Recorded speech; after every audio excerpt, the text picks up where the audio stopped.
There's a sentence that's been sitting in the middle of this case almost since the beginning, and I'm genuinely surprised more people aren't talking about it. It didn't come from a tabloid.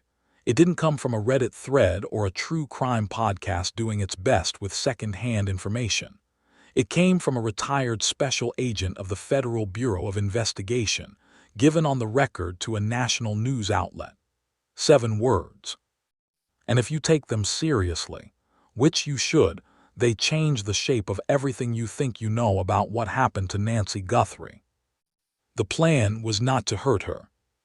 That's the sentence. Sit with that for a second before we go any further. Before we get into it, wherever you're watching this from right now, drop your location in the comments. Seriously.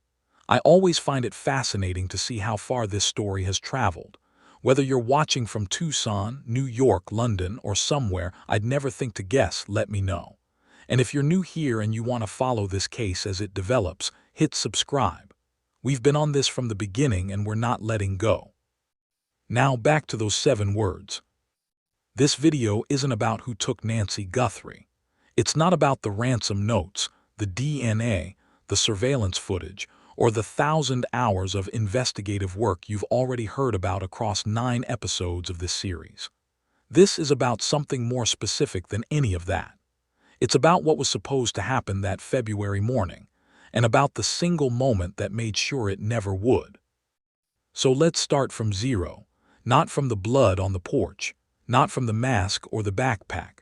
Start from the question that almost no one has asked with enough seriousness. What was this person actually trying to do? Not what did he end up doing, what was the design? Because here's the thing about planned violence. It doesn't look like this. Planned violence is direct. It moves fast and it leaves fast. It doesn't require a mask that hides identity, because identity only matters if the target is going to be around afterward to report it. It doesn't require a backpack, because a backpack implies something is going to be transported. It doesn't require the careful, layered approach of someone who has thought through contingencies. That porch in the early hours of February 1st didn't move fast. It built. It had layers. It had the architecture of something designed to take time. That architecture has a name. It's called a controlled abduction, and the entire operational logic of a controlled abduction is the opposite of premeditated harm. In a controlled abduction, the target's continued well-being isn't an afterthought, it's the point. The target has to be alive to have value, unharmed enough to be presented as proof, in a condition that makes whatever exchange the abductor has designed worth completing. You don't build a plan around a living target and then hurt them on the porch. Hurting the target on the porch is what happens when the plan stops working. So when we talk about the violence in this case, about the blood Nancy Guthrie left behind, we're not talking about intention. We're talking about failure. A plan built for a different outcome, breaking apart in real time on a residential porch in the Catalina foothills while Tucson slept around it. Retired FBI Special Agent Andrew Bringwell didn't stumble into this case. He sought it out. He analyzed the available evidence, watched the surveillance footage, considered the timeline, the crime scene, the backpack, the firearm, the ransom communications.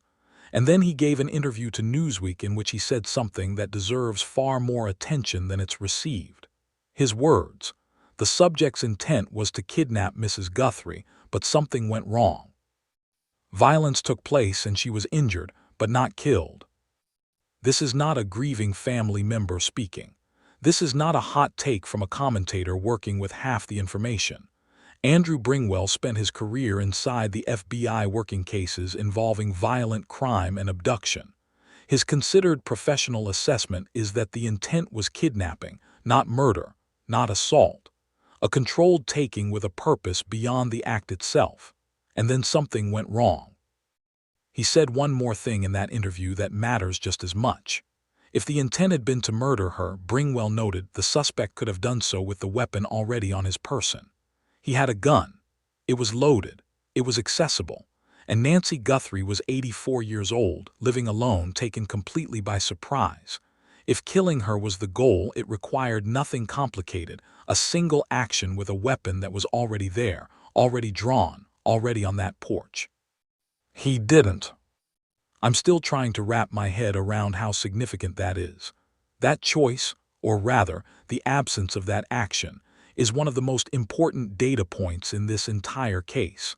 The violence that did occur wasn't the violence of execution. It was the violence of disruption. Something went wrong, and the most coherent explanation for what went wrong is also the most human one.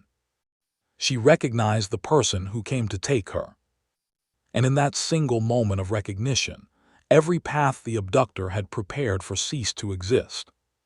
That's the argument we're building here, and we're going to build it piece by piece from the evidence. To understand how the plan failed, you first have to understand how confident the person who designed it was that it would succeed. And for that, the surveillance footage isn't just evidence of a crime. It's a behavioral document. It's a record of a man's internal state in the minutes before everything went wrong. Read it that way, and it tells you something that almost no coverage of this case has properly captured. He was not afraid. Watch the footage again with that lens, not the forensic lens of what he did wrong or what tools he failed to bring, but for what his body is telling you about what he believed was about to happen. Former FBI agent and University of South Florida criminology professor Brianna Fox described it in terms that were precise and deliberately chosen. He almost saunters up, she said, like that's his house. That is not a casual observation. Fox is a trained behavioral analyst. Sauntering is the absence of urgency. It's the movement of a person who has built a mental picture of what is about to happen and finds nothing in that picture that demands alarm. Former FBI agent Mark Herrian, who previously led the FBI's firearms training program, watched the same footage and arrived at the same conclusion from a different angle. A sophisticated person, Herrian told the New York Post, would have brought something from the very beginning, a hammer, spray paint, something to deal with that camera lens before it became a problem. The suspect didn't bring those things. He improvised. He reached into the yard and grabbed a piece of vegetation. Look, I know that sounds like evidence of poor planning, but think it through carefully, because it's actually something more specific than that. It's evidence of a particular kind of confidence. The improvisation tells us he wasn't running a mental rehearsal for things going wrong. He was running a mental rehearsal for things going right. A person who has thoroughly gamed out a plan's failure modes brings a hammer. A person who is thoroughly confident in the plan's success grabs a plant. Because the camera is a minor obstacle in a situation he has already won in his head. The firearm adds another layer to this picture. Herrian noted that the way the suspect carried his weapon, holstered openly at the front of his body in what investigators identified as an inexpensive off-brand holster, was tactically unusual. Not how a trained person carries a firearm. Not how someone accustomed to weapons in operational environments would configure their kit. His read was that this was potentially someone not normally armed, who had the gun more as a prop than as a primary tool, something to produce compliance rather than to use. And that reading is consistent with everything else we can see in the behavioral portrait. You bring a firearm to instill cooperation. You bring it to demonstrate that you are serious, that resistance is not the rational choice. You bring it to make the plan easier, not to end a life. A visible gun in a compliance-based abduction is the final piece of the architecture, the element that's supposed to make everything else unnecessary. The mask removes identity.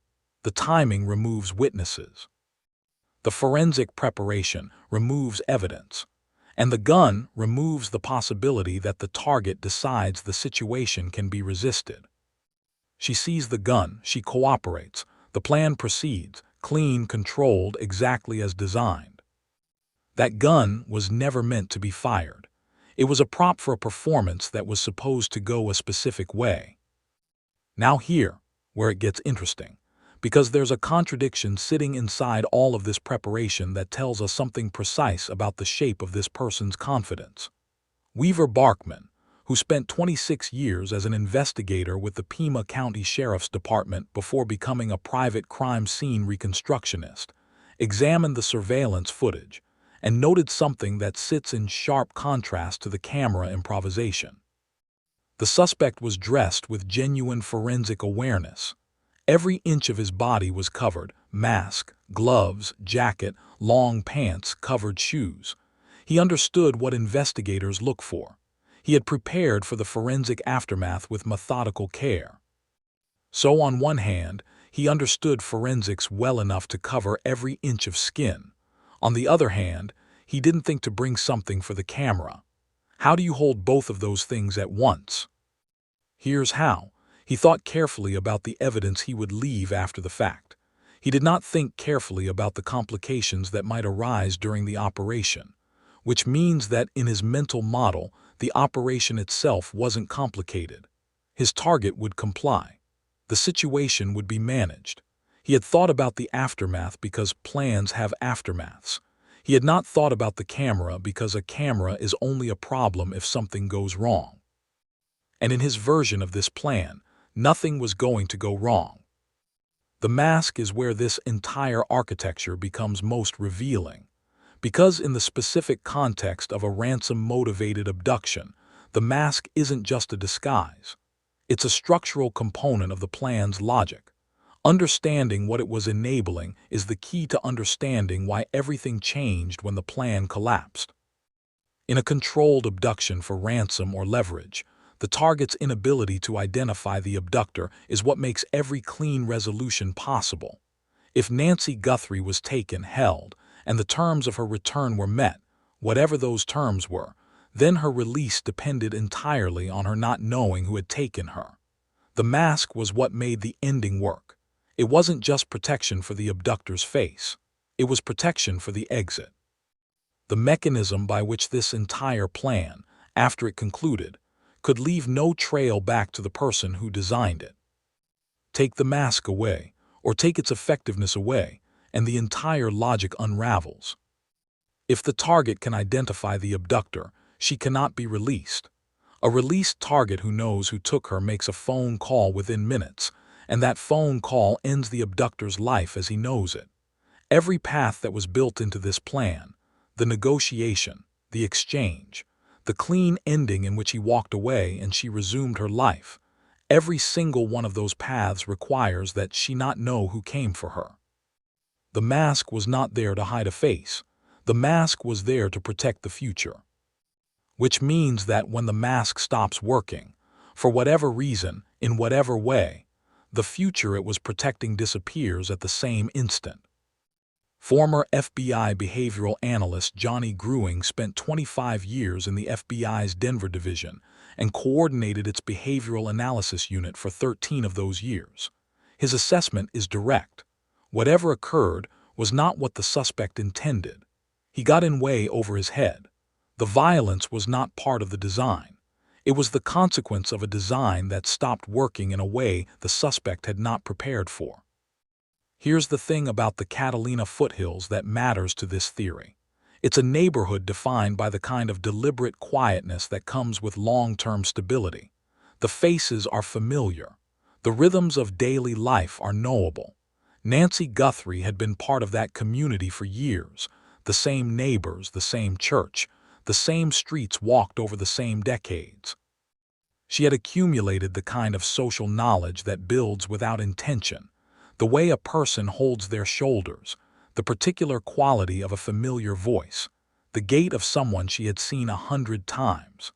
The behavioral markers absorbed so thoroughly over years of proximity that identification becomes something that precedes thought. Identity is not only a face. That is the crucial point the mask could not resolve. A mask covers a face. It does not cover a voice. It does not cover a build, a posture, a height, a way of moving, the specific physical vocabulary of a particular human body that a person who knows that body has cataloged without ever intending to. It does not cover the way someone's weight shifts when they stand still, the way they hold their hands, the specific tilt of a head that is as unique to a person as their fingerprint, and far more visible to someone who has spent years absorbing it. If the person who came to that porch was someone Nancy Guthrie had known, had seen, had spoken with, had been in proximity to in her neighborhood or in the orbit of her family's life, then the mask was always going to be insufficient. Not because it was poorly made or fell at the wrong moment, because some people cannot be made anonymous to someone who already knows them from years of shared presence. You cannot mask a voice. You cannot mask the way a person breathes.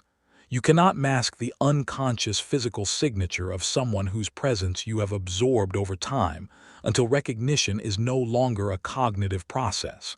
It is an instant, a wordless knowing that precedes thought and does not require confirmation.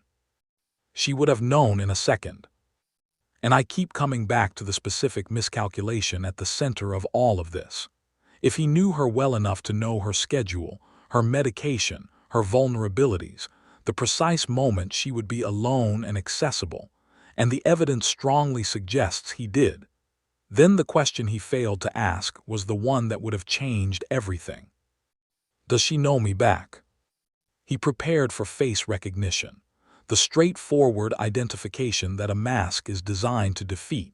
He did not prepare for the deeper recognition that comes from years of knowing someone, the kind of knowing that does not require seeing, that requires only proximity and the accumulated record of shared existence. His knowledge gave him access to her life.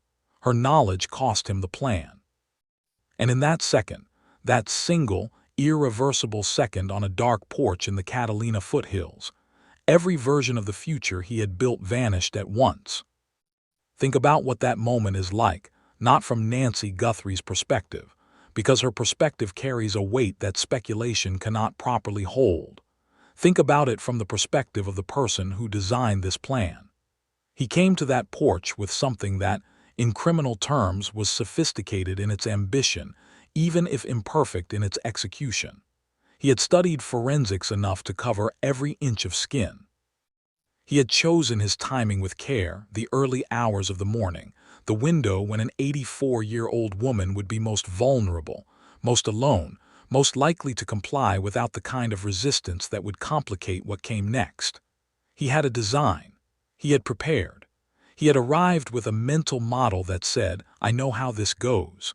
This is already done." And then she looked at him, or heard his voice, or registered something about the way he stood, the way he moved, the specific physical signature of a person she had spent years learning to read without trying, and it bypassed the mask entirely. He knew that she knew. That moment is not a moment of escalation. It is a moment of erasure.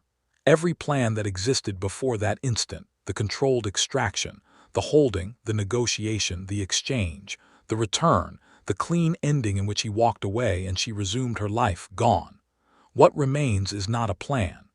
What remains is a man in a situation he did not design, holding a target he can no longer release, with no prepared response for any of what comes next.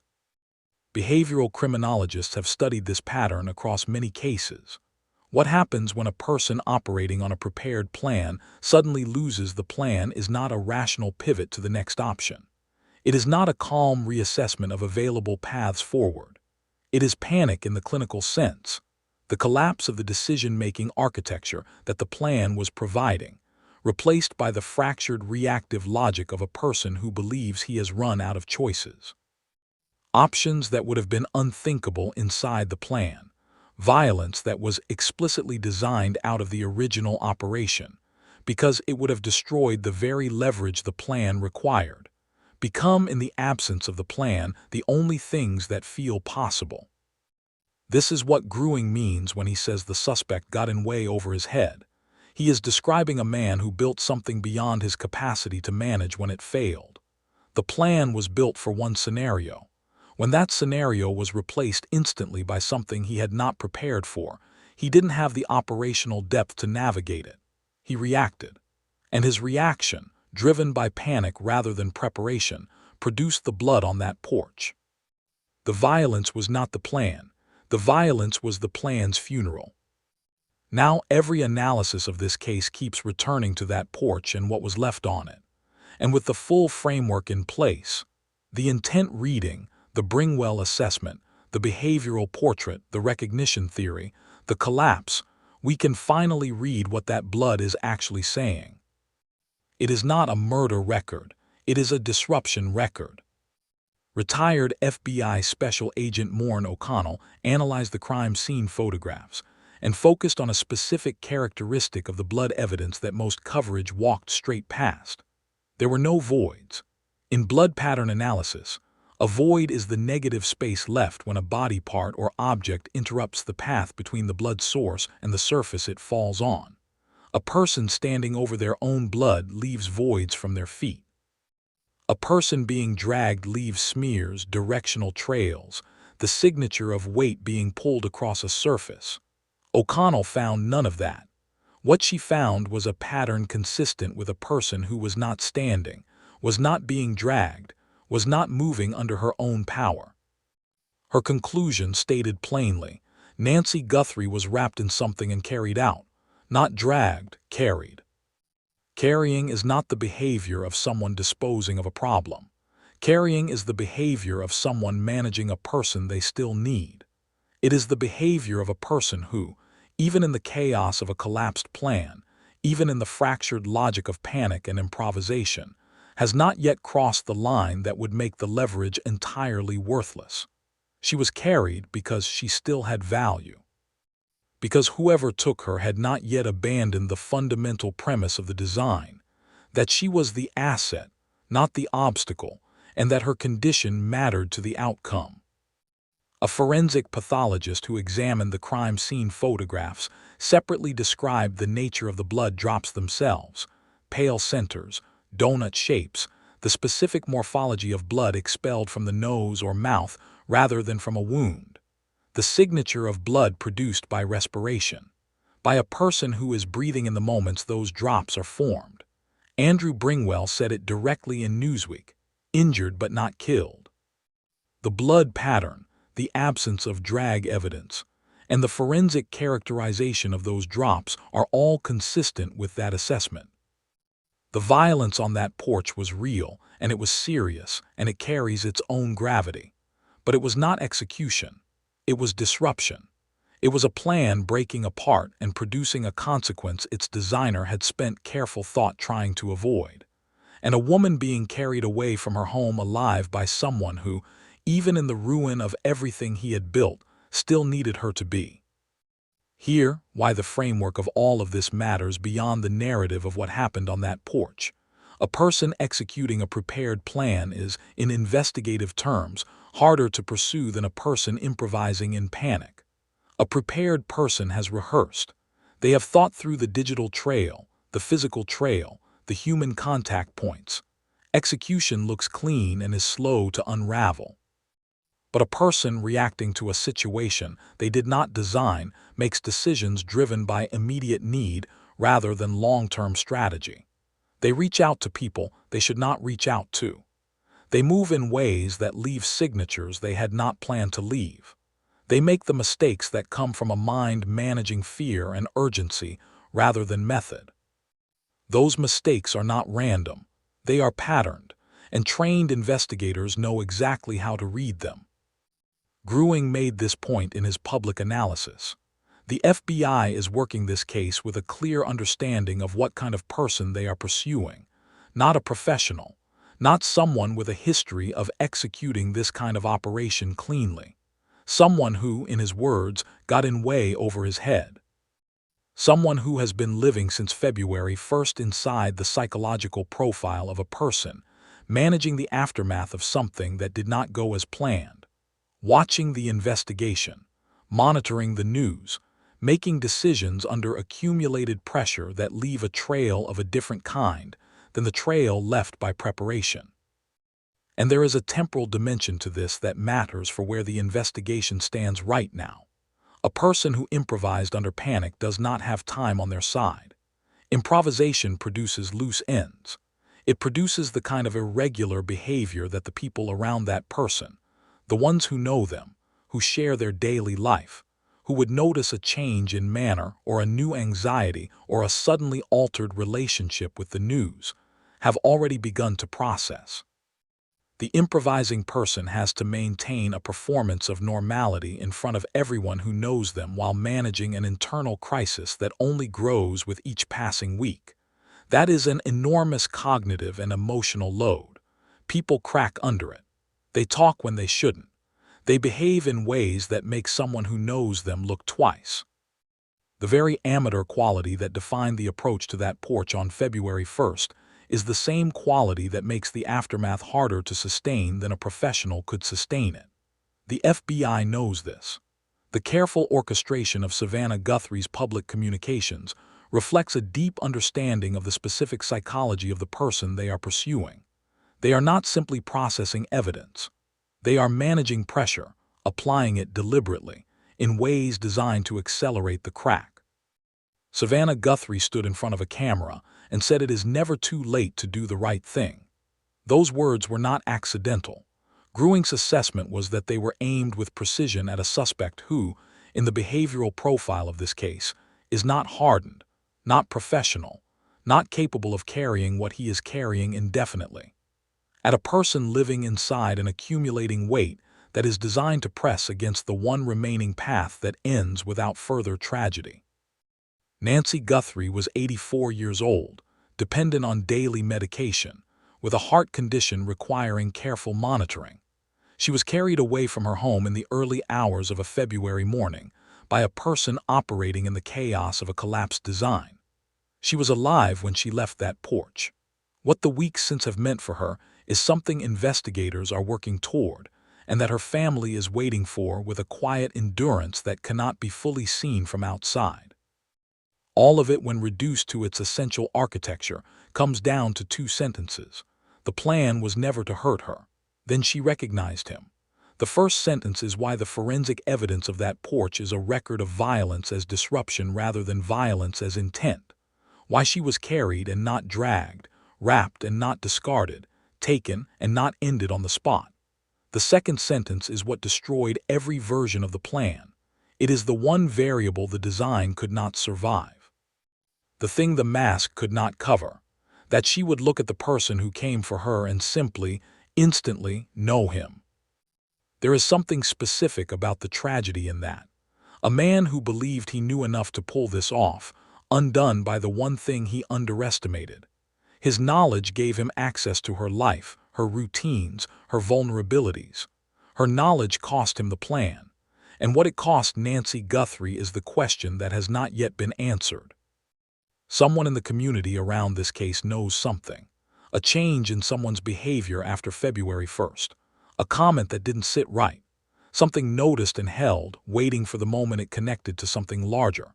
The FBI tip line is active. 1-800-CALL-FBI-TIPS. FBI Gov. Every call is reviewed. Every detail matters. If something in what you just heard connects to something you know, do not dismiss it. The piece you carry may be the one that makes the picture clear. This investigation is not standing still. This case is not going cold. And if you've been following along, if you want to be here when it breaks, subscribe and stay with us. Nancy Guthrie deserves that. Her family deserves that. And the truth, wherever it leads, deserves to be followed all the way to the end. What I keep coming back to after everything, all the behavioral analysis, the forensic evidence, the FBI assessments, the 10 episodes and 9 weeks of watching this unfold, is a question that feels less like a scripted closer and more like something I genuinely can't shake. He knew her world well enough to find the exact crack in it, well enough to know her schedule, her medication, the precise window of her vulnerability. He knew all of that. So why didn't he know that she would recognize him?